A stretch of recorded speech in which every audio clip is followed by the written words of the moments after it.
ቤዛዊተ ዓለም ትባላለች። ቤዛዊተ ዓለም ትባላለች። ቤዛዊተ ዓለም የምትባለው በዚህ ነው።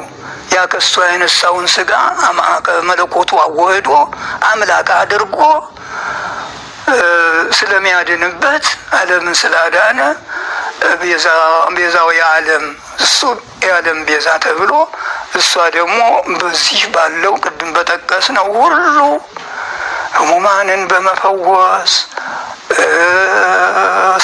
ስንቱን ታምራት በማድረግ እያዳነች የፈወሰች ወላዲተ አምላክ ብለው ሲጠሯት ፈጥና እየደረሰች ስለምታድን ወላዲተ አምላክ ቤዛዊተ ዓለም ትባላለች።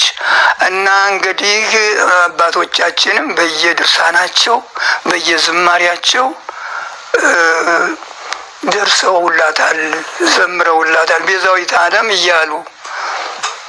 አሁን ቅዱስ ያሬድ በዝማሬው መዋሥዕት ማርያም ዘወርቅ ጠረጴዛ አለፍ ብዬ ልበለው እንዲያጥር ማርያም ዘወርቅ ጠረጴዛ ይኩነነ ቤዛ ንግደትኪ ቁስቋም እምሎዛ። ይህ ዝማሬ ነው የቅዱስ ያሬድ። እንግዲህ ይኩነነ ቤዛ ንግደትኪ ማለት ጉዞሽ ወደ ግብጽ የተሰደድሽው ስደት የተጓዝሽው ጉዞ የደከምሽው ድካም ለእኛ ቤዛ ይሁነን። ታዲያ የምንድን ነው?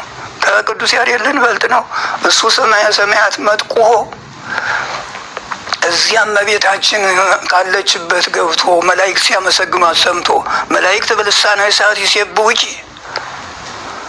ብሎ ሰምቶ በእሳት አንደበት በዚህ በውሸታም በኛው ሳይሆን እሳት በሚተፋ እሳት እንደ እሳት በሚነድ ረቂቃን በሆኑ በመላእክት አንደበት ሰምቶ ሲያመሰግኗት መላእክት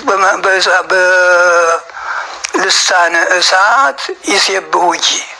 ይህ ነው እንግዲህ መላእክት በእሳት አንደበት የሚያመሰግኗት ንግሥተ ሰማይ ወምድር ወላዲተ አምላክ ማርያም ቤዛዊተ ዓለም። ይህን ነው ተዚያ መጥቶ ነው እንግዲህ ይህን ሁሉ ድርሰት የደረሰላት። ስደትሽ፣ ረሃብሽ፣ ጽምሽ፣ መከራሽ ከሎዛ ኢየሩሳሌም ነው። ሎዛ ያለች አንድ ሰፈር ናት።